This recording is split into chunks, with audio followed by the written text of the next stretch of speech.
Morning and welcome to Hardin Life Live. We are the Hardin Women, and we are a group of counselors and coaches that are committed to bringing you a fresh perspective on how to live your best life, both biblically and therapeutically. So we're excited to meet with you today. This month, we've been talking about just difficult situations that we find ourselves in. And Mom, you took the topic this week, and I'm excited because I think it really is relevant in light of not just the time that we're in, but also just in this season that you can find yourself in with your children. And that is what to do when your adult children and you do not align with your values. And I'd love to just hear more about that and what inspired you to take that topic this month. Well, what I think inspired me, honestly, is so many friends my age.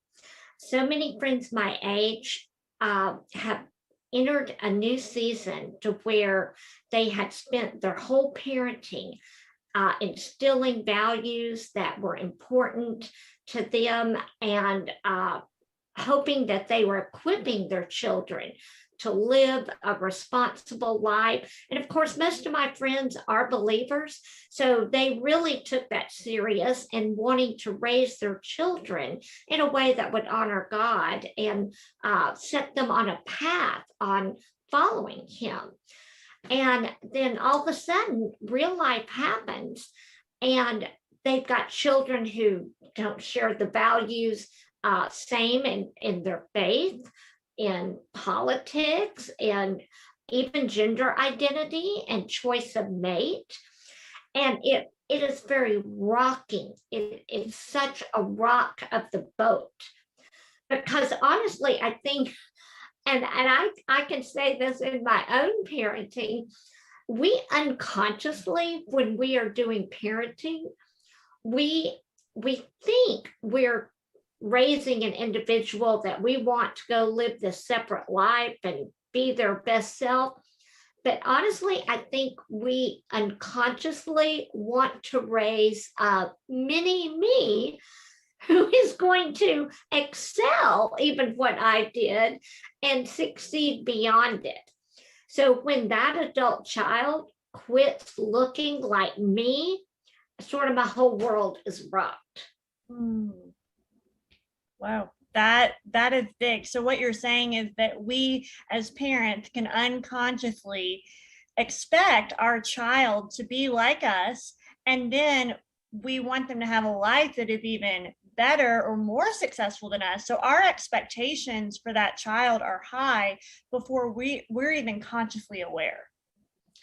Exactly. And then it's sort of a rude awakening when all of a sudden they're going in a total different direction. And it really causes parents to sort of lose their lunch, so to speak. And I see sort of several responses that are really poor responses because they don't know what to do. One of the first responses I've seen is they sort of go reactive and they start shaming and shunning their child. Oh, I've seen that one. Yeah. Yeah. Not personally, but with friends. For sure. Thank you. I'm glad you have not seen that personally. Sadly, I even feel sorry for the parents who do that because I know it's an instinctual response to where all of a sudden they see their child threatening them more than being able to stay centered and listen. But then the second direction I see parents sometimes go is they are sort of forced into a passive, fake acceptance of what their child is doing. And you'll hear comments like, oh, well, if that's what you want to do, okay. And it's, the parent is not at all aligned with the child. And it starts to create an awkward relationship. And then a third response that I can see being very common is what I would call a covert manipulation. And this is where the parent doesn't overtly say, no, you got to stop that. I'm taking control. And, that's a no. But they covertly try to manipulate things to sort of get the child out of that pattern, that direction. And, they can use money. They can use the relationship. They can use all sorts of things to try to work that child back to where they think they should be. Well, I think, Audrey and I are both not parents, so who knows what style that we would have a tendency to do. But I didn't even know that there were styles of like how you can kind of direct your child and help them, and just even the motivation. It could be a mini me versus letting them be an individual. And I think one of the biggest things is, from my experience, what it reminds me of is after I graduated college and I moved to New York, when New York was really tough. So you were probably hearing the worst of it. I'm venting to you over the phone. And so in a positive way, you wanted to help me, but by covertly, instead of helping me face it, it's pull me out of New York. And that wasn't because it wasn't recognizing that New York was my dream, what I wanted to do, which was separate from you. And so it was a way of like, just come back home, like just, we'll provide this. Like if you're working in the fashion industry in New York, I did not make much money. So the money was helpful, like a safe place was there. Now, did I move back? No, because I still wanted to be independent and figure it out on my own. So I wasn't just depending on you as my parent, but that I was getting to become an adult. But it was tempting.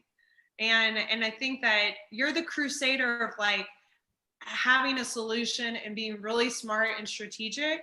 But I didn't know that that could be also kind of the downside of, am I really letting my children be themselves? It's exactly right. And I, and I had such unrest, even though I didn't want to face that I had that kind of unrest.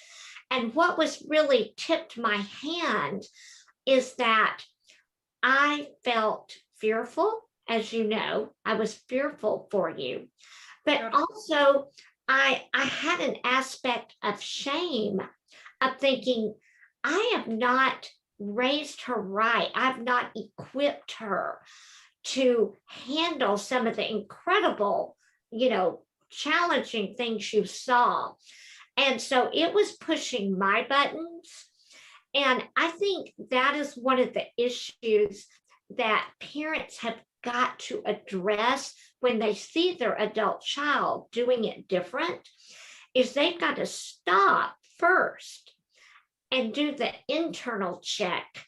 Because if a parent doesn't own their own fear and their own shame, they cannot move forward objectively to see their child, relate to their child, respect their child, if their own filter is so loud and blaring.